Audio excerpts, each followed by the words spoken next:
name's Jeremiah Tyson. This is a work I produced. The title of it is Lithium, because it's loosely based on lithium atom.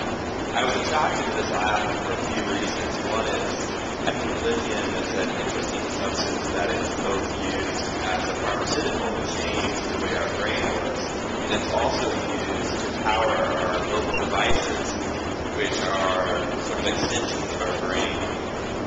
Lithium also has an atomic number of 3, which is interesting working with light. I work with a palette that's red, green, and blue. So all of the colors in this piece are made from those 3 colors, mixtures of those colors. I think there's an interesting duality between synthetic and organic forms. And even though they seem opposites, a lot of times they overlap. And this form being all out of plastic looks very synthetic. At the same time, when you look at the distance, it seems to have its own sort of growth patterns, becomes organic.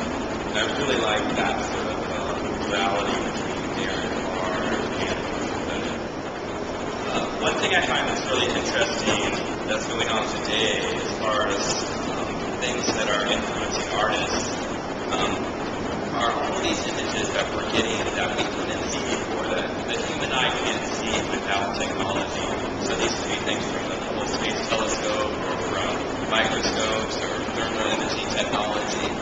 And artists love visual information. They just eat it up. And so all of these images from biology books or chemistry, geology, we're just eating them all up. These are these forms that we haven't quite seen before, although they resemble other things.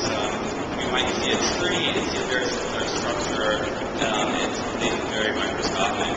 So, and then see a very similar structure in something very from the Hubble Space Telescope. So all of the sort of combinations I think right now are influencing a lot of artists.